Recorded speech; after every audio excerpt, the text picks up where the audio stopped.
Welcome to the Iron Self podcast, where we jump into health, fitness, mindset, and becoming the best version of yourself. Today with your hosts, Mike and Kayla Minion. On today's episode, we welcome Becky Bell. Becky is a registered dietitian nutritionist, a pastor's wife, and a mom of 3 crazy kiddos. Her passion is helping others develop a way of eating and living that leads to freedom and authentic living. Her goal is to help people find relief from chronic digestive issues that are holding them hostage so that they can be free to pursue their goals and dreams without stressing about food. Becky has 15 years of experience as a dietitian and has training in integrative and functional medicine, which allows her to get to the root of her clients' digestive symptoms and help them find lasting relief.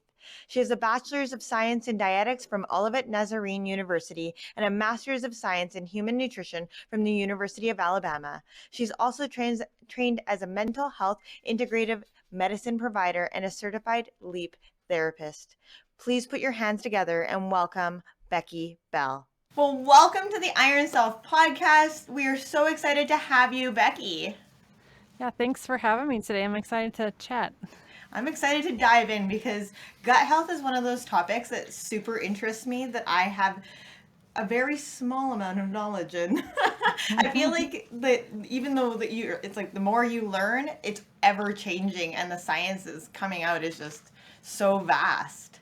Yeah, well, I feel like that's really true. Even though this is my specialty, I still feel like I'm constantly learning too. Like I'm always, like reading and yeah, like you said, like new studies, we're learning so much, I think, in general about the microbiome and about gut health. I think there's as a world in general, we're learning a lot about gut health. So always more to learn.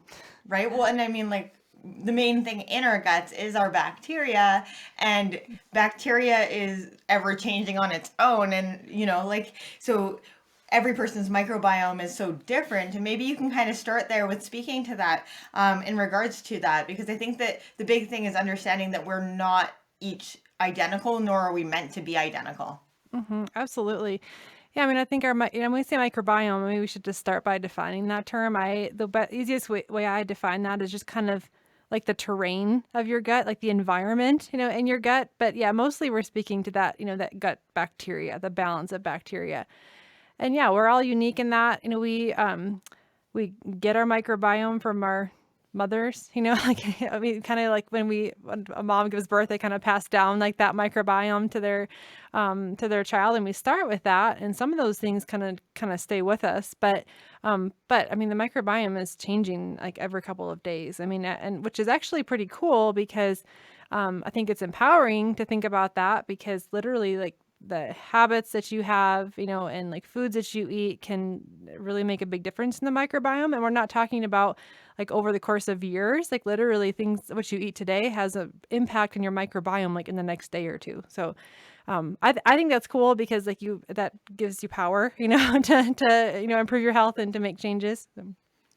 Well, I think that's the big thing you said there was changes, right? So knowing that you're not stuck with how you're feeling today. So some people, like lots of the population, have like unrest in their guts, myself included, some days. So it's like knowing that you're not stuck, that every, couple days you can actually change it just with what you have for your intake.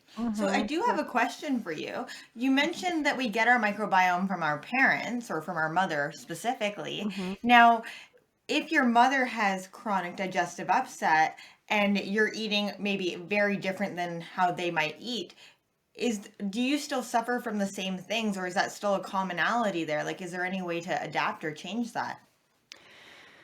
I mean, I think you might be more prone to certain things, if your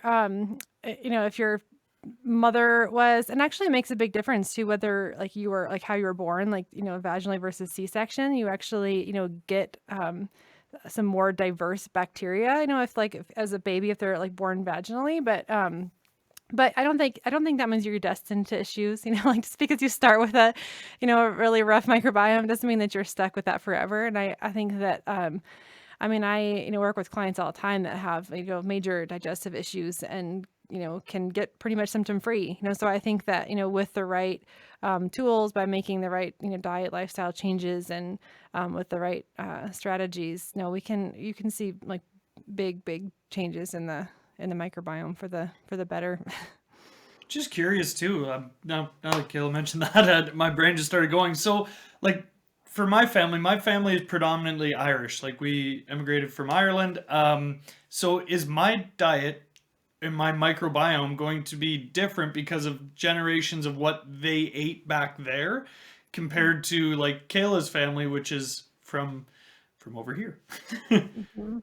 Yeah, I think, and I'm not sure if I know like totally the answer to that. Like how far does it pass down? I mean, absolutely. I think like foods that work best for our bodies are different based on our genetics. I'm not sure how, I'm not sure if I know how much of that is related to your microbiome. No, I mean, for because sure. there's also genetics that play a role too, and I absolutely think that matters. I mean, like there are some people genetically that thrive a lot better on more of like a plant-based diet, and some other people, genetic makeups thrive a little bit better and like a little bit more animal protein and just a little bit different variation, and which is why I mean I really think like paying attention to your body and how you feel and listening to like what works best for you matters, because I don't think that there is any one right diet for like every person, um for every I mean for absolutely genetically, I think we have different ideal diets, but I'm sure, yes, the microbiome plays a role too. I'm just not sure I could tell you exactly how that teases out. No, that's all good. I was just curious. Mhm. I love that you make it like a holistic approach. It's not just what you eat, it's everything else that it's in your lifestyle that's going on with this. And that's something that Mike and I are very much preach, is that it's never just, one and done. It's like, what is this whole encompassing thing? And I know that one of the big topics that we wanted to dive into here today is that gut brain axis, and how our gut health is doing affects our brain and vice versa. Because I think that this is one of those, what I'm going to say is a pseudoscience, that it's really coming up in popularity, but I don't think a lot of people understand just how much what they're eating or how they're nourishing their digestive system is actually impacting their thought processes, fatigue, all of that kind of stuff. Absolutely. Yeah. I mean, so we hear about, that all the time, like the gut brain axis, and it basically just means like that connection between your gut and your brain. And I mean, there's several ways that your brain and your gut are connected. There is one major nerve called the vagus nerve that is, kind of that, up your spinal cord, that big connection between the gut and the brain. And that is like a two-way information highway. Things travel, both directions. And some of the ways I like to try to like, kind of like highlight this or help people to kind of understand that, think about like if you're really nervous about something, or like you got to give, like a talk or something, okay, in front of a bunch of people. And then like, maybe an hour before you have to like get on stage, like you're in the bathroom, right? Like you've got like your, like got diarrhea, it's like that, like nervousness, anxiety. And it starts with your thoughts, right? You're thinking about like what's coming, like that stress, and it translates into your digestive system, right? So I think that's like an easy way people can relate to like, okay, yeah, like there is somehow something's going on there, like that's connection is there. And it goes both ways. I think that is an example of how, your thoughts impact digestion, and how like your nervous system then is impacting like the motility of your gut and how that's functioning. But it goes the other direction too. And one of the big connections there is actually with the bacteria in your gut. So your bacteria in your gut are responsible for creating a lot of hormones and chemicals, and specifically neurotransmitters, which maybe if not everybody knows what the word neurotransmitter means, but we are familiar with terms like serotonin and dopamine, and those are chemicals that regulate mood. So serotonin specifically is what is like kind of like our happy chemical, Or right? feel So I good. mean, yeah, it's our feel good chemical, and most like antidepressants, target serotonin, and a very large majority of serotonin in the body is actually made in the gut, like specifically like made by that gut bacteria, and then all those those chemicals are made there, and then they travel throughout the body. They travel up that gut brain connection and they affect our brain. But huge connection there. So, and I think a lot of people don't think about when they're thinking about brain, mood, how we, feel thoughts wise, we're not thinking like that gut could play a role, but it kind of starts there. So when it comes to that hormone production in the guts, you know, is this coming from the food that we're eating and then we're getting those feel good endorphins from that? What is it kind of coming from that these bacteria are helping to create these feel good endorphins?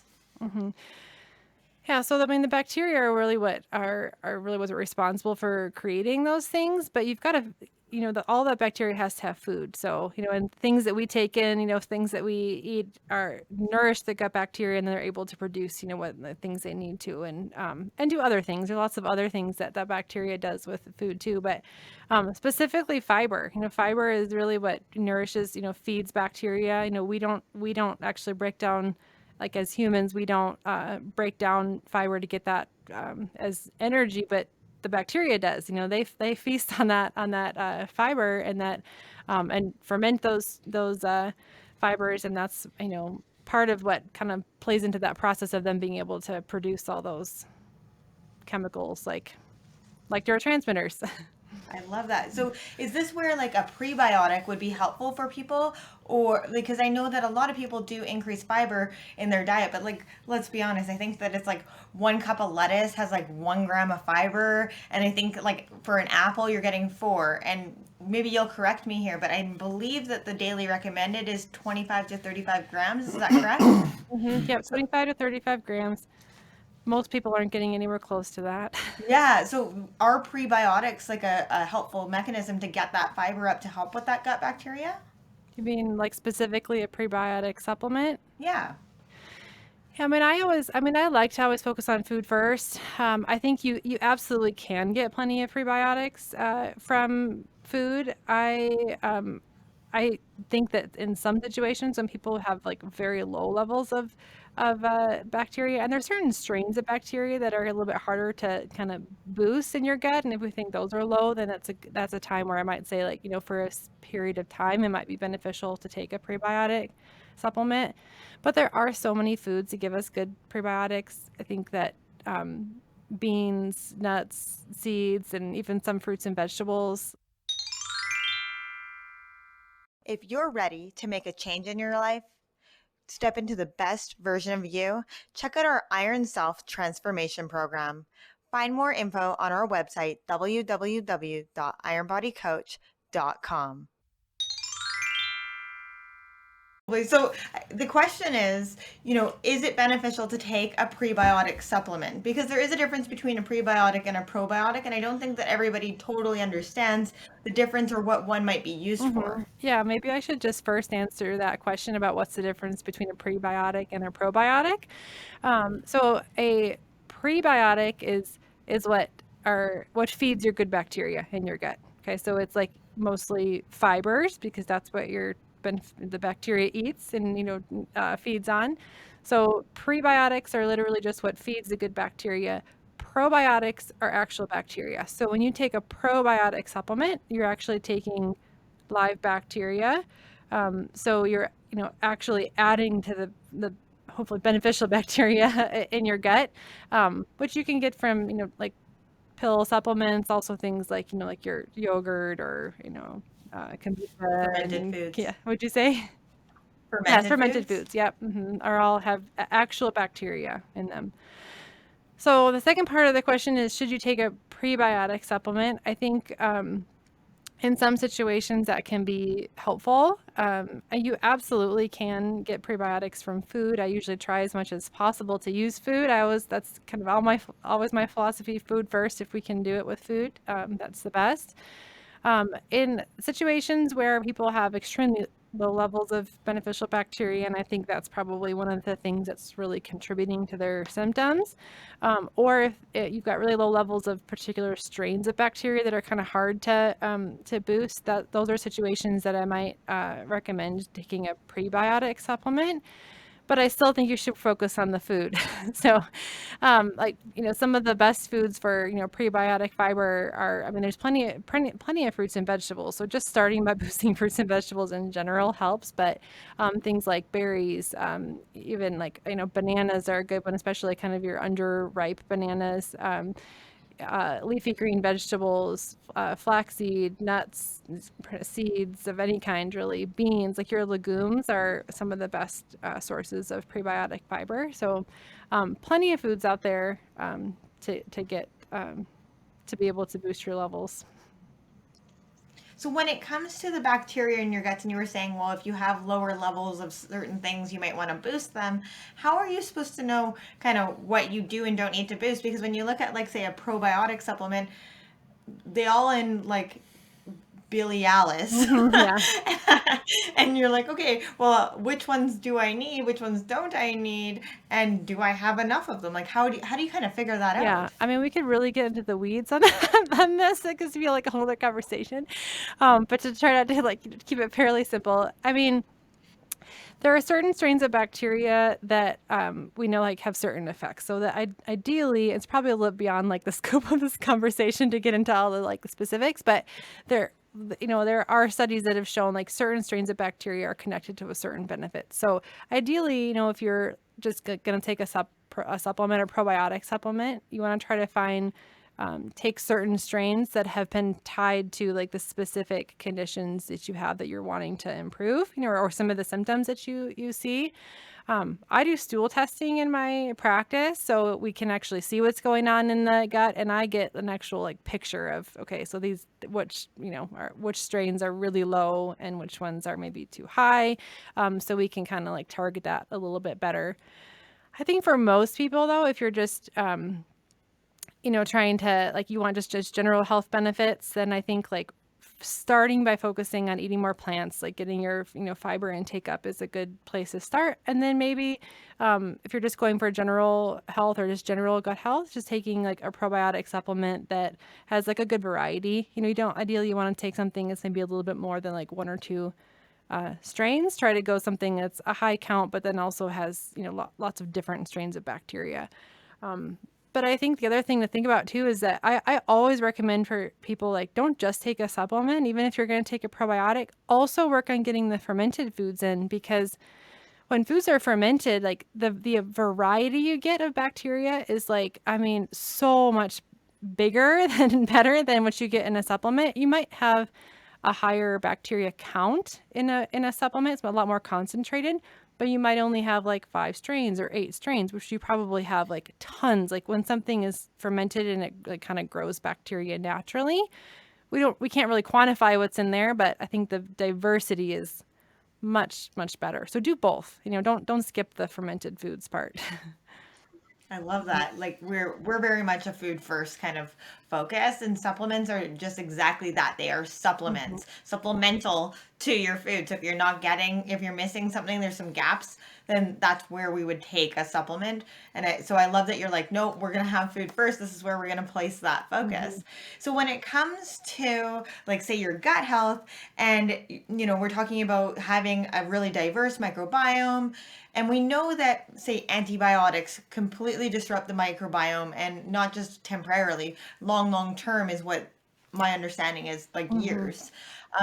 What other things might actually disrupt your microbiome that maybe you might have more control over? Yeah, believe it or not, stress plays a huge role. So like you said, it's not just diet, lifestyle plays too. Stress has a huge impact on gut health in general, like the actual integrity of your gut lining, but also the balance of bacteria. Also, diet, huge role. So sugar is horrible for your microbiome. So sugar feeds bacteria, particularly your like your bad guys. When I talk about bacteria in the gut, I kind of talk about like good guys and bad guys. Like you want lots of the good guys, but it can be a problem if you have an overgrowth of the bad guys. So sugar tends to feed some of that and contribute to bacterial overgrowth, and causes inflammation, or really any kind of like refined carbohydrates. So like your like white flour and things like that, really bad for your balance of bacteria.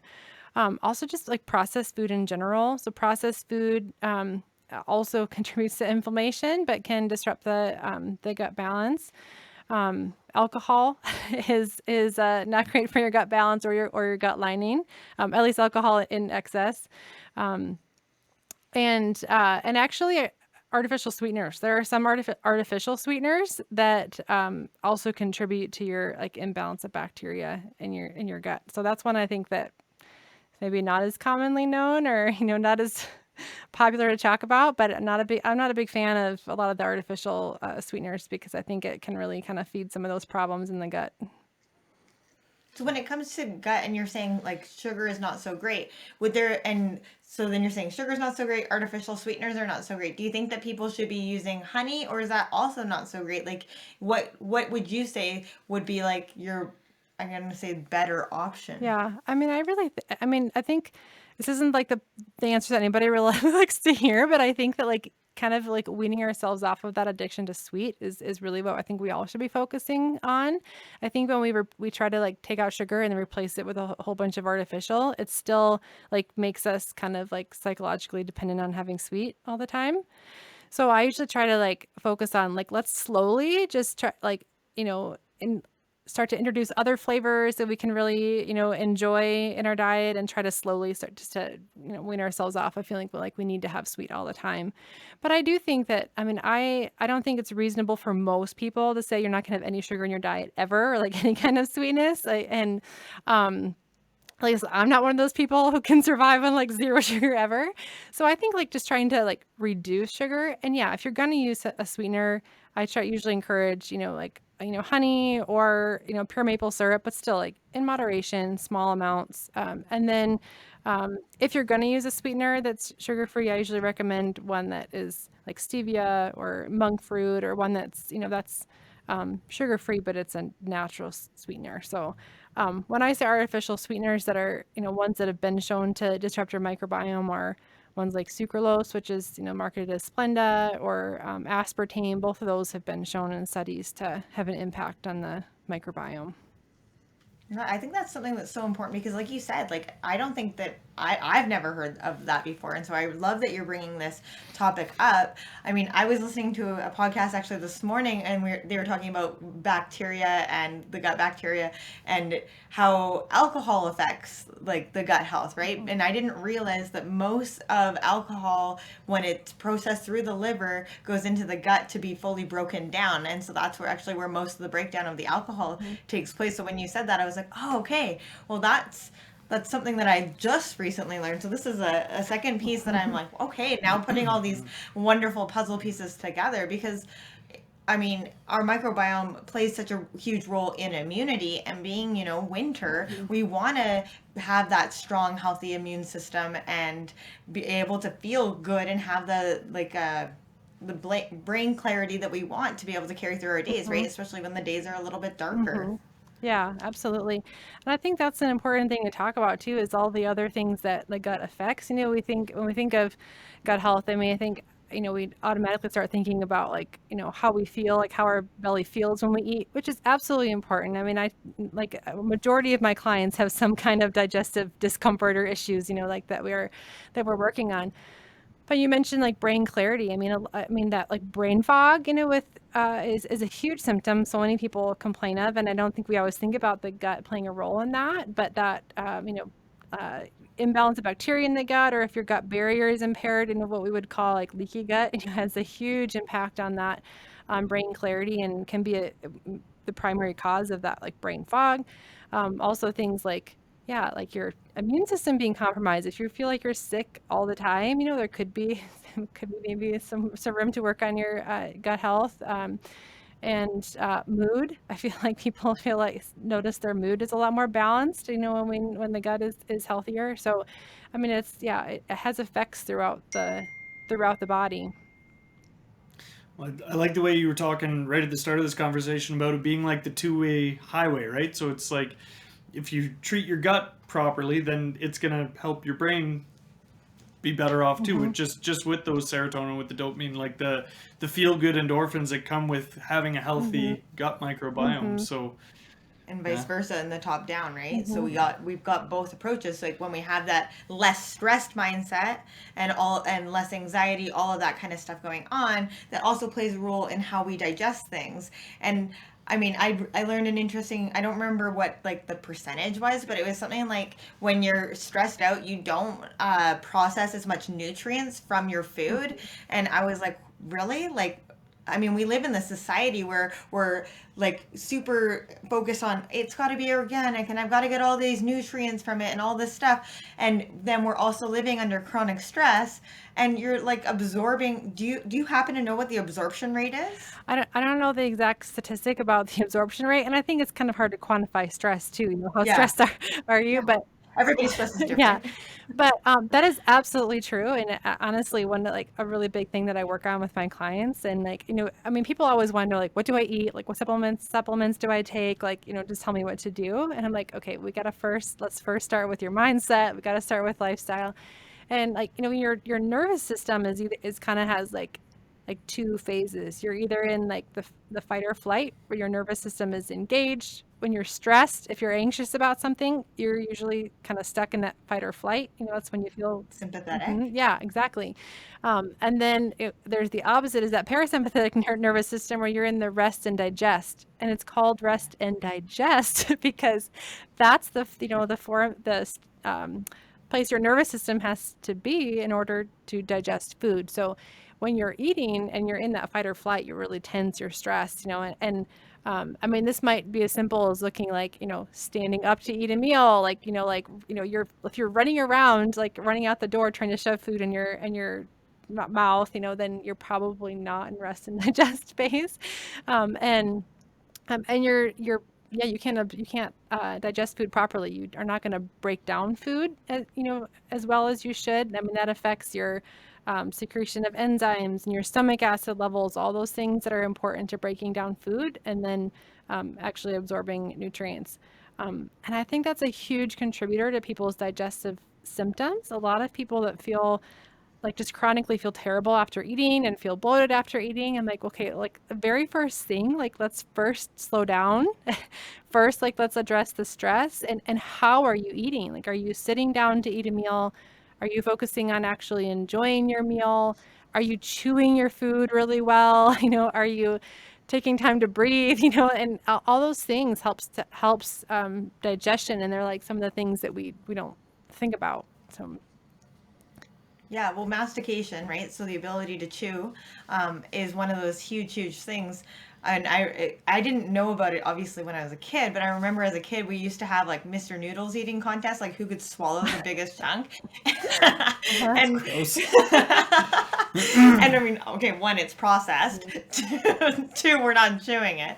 And so I learned as a kid to eat really, really, really fast. And to get me to slow down, I almost feel like I'm like at a turtle pace, and I'm like, oh my gosh, okay, chew your food, like chew it. And I think that there was something that your grandma was saying, like, My grandma always used to say that like if you sit down for a dinner with the queen, each bite is something like 36 chews per bite or something like that. But it's like you need to respect this pace of eating if you're sitting down for lunch with the queen. hmm I was like, well, that's Yeah, interesting. there you go. Just eat like royalty and you'll improve your digestion.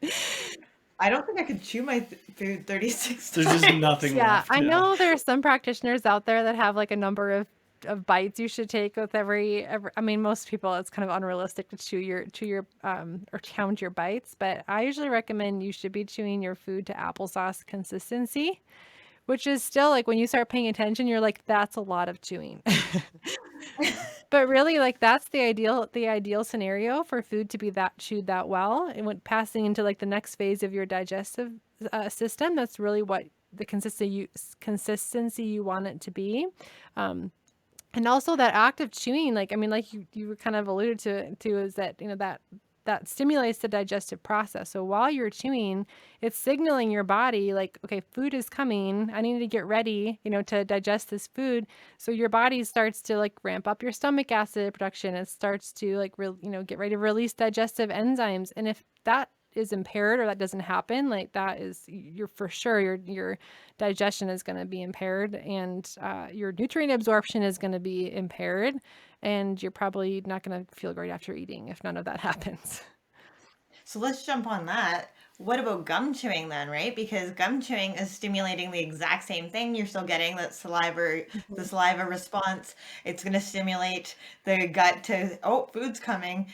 what does that do to your digestive system if food isn't Mhm. coming and we are just throwing air essentially down Yeah, well, there? some people actually think it's helpful. I mean, I don't know if you want to be like chewing gum all day long. It could be causing some issues, but some people feel like the little bit of gum chewing before a meal can help because it starts to ramp up some of that like the digestive system, especially if you think like your stomach acid production and your digestive enzyme production is impaired. It can kind of help get that going a little bit. Or if you were on a schedule, like I used to be a firefighter, right? So you gotta eat fast so then you can get out of the hall. So would it be for like that demographic? Would it be advantageous to chew some gum first so that they get those enzymes going and then hammer back their I mean, food? possibly, yeah. I don't know if I've ever read a new like study in firemen yet, but I mean, I think intuitively it makes sense that it could benefit. I mean, ideally you want to be able to slow down, but like you said, in some situations, not everybody can. Like in a Yeah. work situation like that, that's out of your control. Then you do the best you can. So I think some of those things to help the process a little bit could benefit. I mean, I do have some of my clients, I have them actually take like supplemental digestive enzymes to help break down food. And not everybody needs that, but when the production is really impaired, that can help. We don't ignore all the things that, help to ramp up your body's own production, but they can be beneficial in situations maybe where like you're doing everything you can. So you just touched on digestive enzyme, and that is a question that I actually was asked. I've been asked this before, and I wanted to ask too. Digestive enzymes for somebody that is essentially a carnivore, like people that eat high levels of animal protein. Would you suggest digestive enzymes or something to help the process Well, of breaking down that? even plant-based proteins too, right? Mhm. Yeah. Because Yeah, I mean, different enzymes break down different things. So, I mean, if you're going to take a supplement, ideally you want to do one that's got like a couple different kinds of enzymes. But I wouldn't say that like specifically if you eat a lot of protein that you absolutely should take enzymes. I mean, your body should be able to, compensate for that and do its job. I think if you're having symptoms though, that you're feeling like digestion is not going so great, then yeah, it could be beneficial. Um, yeah, I think that's really goes on a case by case basis. And again, like I don't think that anyone should just like indefinitely take enzymes. I think if you're depending on them for like, you know, all the time, like okay, we need to improve your digestion and you need to work on some of those things that like help your body to produce more of their own enzymes. Like it should be I think enzymes should be like a bridge, and it shouldn't be like that's, like we're just gonna take them forever. And it also shouldn't be like I just want to eat the way I want to eat, so I'm gonna take these, and then I can feel okay eating whatever whatever I want. I think that's missing the point a little bit. But yeah, so I don't think it comes down to based on what you're eating as much as it does how is your digestive function. I like that. I like that. Mhm. So when it comes to cravings, how much of a role does your digestive health play in regards to cravings? And maybe does it have to do also with what you are already consuming? Yeah. Yeah, I mean, I think it's cyclical because, what you're consuming affects your gut bacteria, but absolutely your gut bacteria and like that balance in your gut has a huge impact on appetite regulation in general, but also craving. So I see a lot of my clients when they, fix their gut issues that a lot of people end up losing weight without just kind of naturally because they, I mean, for one, it also helps your metabolism when your gut is functioning properly. But appetite, tends to kind of regulate it. I mean, your microbiome helps to regulate some of those appetite hormones. That like kind of stimulate your body, like to know like whether you're hungry, whether you feel full and satisfied. So those kind of can get out of whack when your gut bacteria are out of whack. But absolutely cravings too. I specifically, if there's an overgrowth of bacteria in the gut, I definitely see people struggle with a lot more sugar cravings.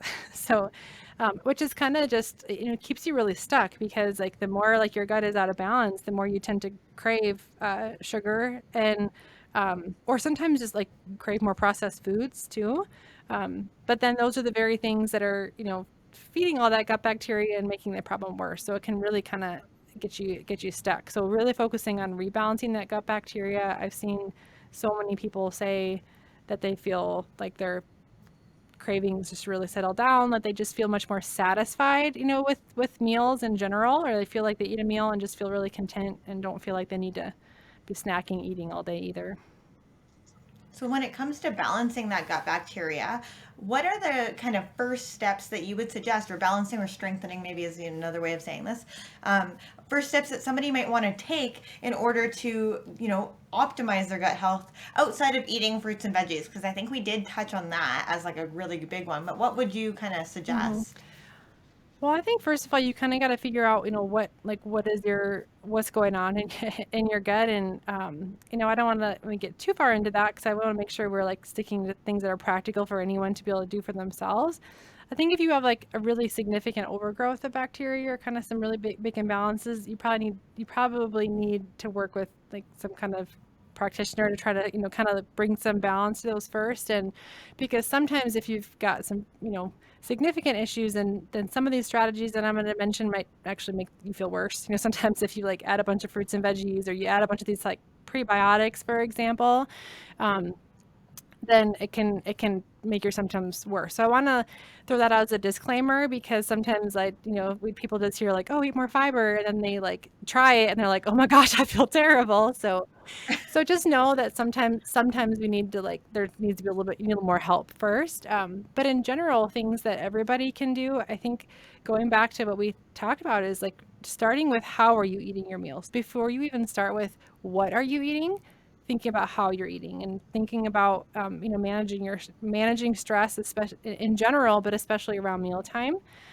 So I always encourage people to, like, if you feel like stress is a big issue for you at mealtime, start by taking a couple really like deep breaths before you eat a meal, because that can calm down your nervous system. And then and just more chewing, and try to improve that whole like digestive process around how you're eating. Then I think that we can move on to getting those some of those foods that we talked about. Yes, boosting your high fiber foods, your prebiotics, getting the probiotics. I would go slow with those, just slowly increasing fiber, it tends to go a little bit better. And reducing processed food. There's really no way around that. Reducing processed food, reducing sugar, all those things are also really helpful for kind of helping that balance of bacteria in your gut. I love that. Like, I love that you're talking about like bringing that breathing component in, put yourself into that parasympathetic state, that rest and digest state before you go into a meal, and you're actually going to get more out of it. And then focus on whole foods. We preach whole foods to everybody, right? Just the power of eating properly, it can't be understated. Well, there's a difference between whole foods that come naturally from the earth, and what we like to call food products, right? It's something that's been created to sell you, that is highly palatable, created to make it you get those feel good endorphins, but then you also get a very low nutritional component to it. Nutrient density is nil. Yeah. And with some of those like really highly palatable foods, you get like that kind of like dopamine high, you get that hit, those like those neurotransmitters, but then you also get a crash with that. Usually it's like a very quick hit, and then it comes down, and it can be a pretty low after that. So I think with whole foods you get you don't quite get that. And I always encourage people to find other ways to get that dopamine hit too. I mean, we're so used to like that, that we can get conditioned to like, gosh, like like I eat that donut and I get that like awesome like dopamine hit. But other things that thinking about other things you enjoy, sometimes even just like human connection and relationship can give us a dopamine hit. Actually, exercise can also boost dopamine. So moving your body, I mean, I didn't mention that either, talking about ways to help your digestive function, but movement is actually super important for digestive health too. It keeps things moving well through your gut, helps your nervous system, and I mean lots of good reasons we should be moving. But if you can find some of those other things to kind of give you that dopamine hit, and it can kind of help you move off of that dependence of like, I need the sugar, I need the caffeine, I need the that kind of immediate hit that's gonna really not serve you well in the long run.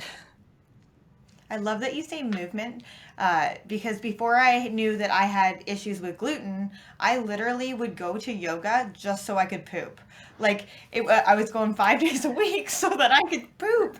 And people are like, "Is that seriously it?" No, like literally, I could not go to the bathroom unless I went to yoga Mhm. class, and it didn't matter how much I exercised in the gym, that wasn't helping me. But somehow the different movement pattern. So finding that movement pattern that works for your body Mhm. too, that helps with that mobility in the guts. Is Mhm. that the Yeah. right word? Kayla also used to be extremely high stress, so I think just integrating the breath with the movement in yoga, I think was remarkable for Yeah. her, right? Really got her into that, takes her out of that sympathetic state, places her Mhm. into that parasympathetic state, and allowed her to digest. Well, Mhm. it gives the ego something to do, right? When Mhm. you Yeah. can't quiet the mind, and usually that's because your ego is going, right? And Yeah. so then all of a sudden you start quieting the mind, give that ego something to focus on. Now we can get past Yeah. that. Yeah. I'm a huge fan of yoga and Pilates too. I like both of those, but that mindful movement, it kind of strengthens that mind-body connection, so we're talking about gut brain, I think that's important to just hone into that mind-body connection. But both of those are really good forms of movement. And I work with a lot of people that really get kind of hung up on the forms of movement that like burn the most calories, and get the most bang for our buck. But which is a place for those. But I think if we're only doing those things, then it can overdoing it. With I think you guys are fitness experts. You guys probably have opinions about some of these things. But when we overdo it with a really high intensity movement, it can put some stress on the body. I think we need to find some other ways too. It shouldn't be only that. Let's also work in some like mindful movement, and that can really help that peristalsis through the gut, help your stress. And um, anytime we can strengthen that mind gut and the mind body connection, it's definitely going to be good for the digestive system. Yes, and I love that. I love that like that's a huge component is finding that strength in that mind body connection because when you were talking about like the highly palatable foods and like a donut, well, you don't want to stop at one donut. You want to eat the next one and the next one until the entire pack is Hmm. gone, right? But like when you've got a pack of carrots and you have a carrot, nobody's like, "Oh, I need another." You know what I mean? Like so those whole foods, it strengthens that ability to check in with your body and go, "You know what? I am satiated. I have had enough." Hmm. Whereas the other ones it's like more dopamine, more dopamine. And you actually start to develop dopamine hits from just the anticipation of the next bite. It has nothing to do with actually like getting that next bite in your mouth. It's like, "Oh my god, this next bite's going to be Right. amazing." Yeah, how many times do you plan on eating some kind of junk food, and then all of a sudden it's not available, and it's like you're like the whole process of like that anticipation and like enjoyment has already started, and like that's a big letdown, right? When you're like, oh, now it's not there. Going through all the Yeah, grieving stages over a donut. Ah! yeah. I love this. This has been such an amazing Mhm. talk. I love having you. And I could literally go on for hours and hours about the gut connection. And I just love picking your brain and getting so much information from you. So, Becky, if people wanted to find you, where would they find you? Yeah, I think it's easiest to find me on Instagram. I'm at rooted.dietitians. I have a business partner, another dietitian that works with me too. So see both of us on Instagram. We also have a free Facebook group. It's called Rooted Nutrition, Gut Health, and Holistic Wellness, and we try to give lots of tips and this community in there. And then I also have a free guide that you can download. It's on our website, rootednutritiontherapies.com. And that guide is 7 strategies to improve your digestion at your very next meal. And it actually goes into some of the things we've talked about through this episode, just chatting about like first steps are improving that meal experience, and that gotta kind of focus in on that first. And sometimes we see, improvements just, with those things before we actually even get to the food. I love it. Thank you so much for taking the time to join us today. I know that so many people are going to get so much value from this, and I can't wait to share this with Mhm. Yeah, everyone. well, thank you so much. I'm going to put all of your information in the show notes so anybody that's having digestive upset that wants more information from an expert like yourself, they can just click on your links right away and get a hold of you. Thank you. Thank you so much for having me. This has been a great conversation today. Yeah, thanks, Becky.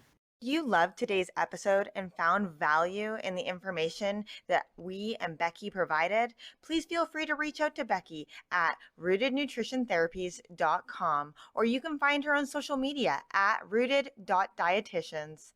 Thank you so much for taking the time to listen to today's episode. Please drop us a comment, share it with your friends or family members or anybody that you think could find value from it. Thank you so much. Bye for now.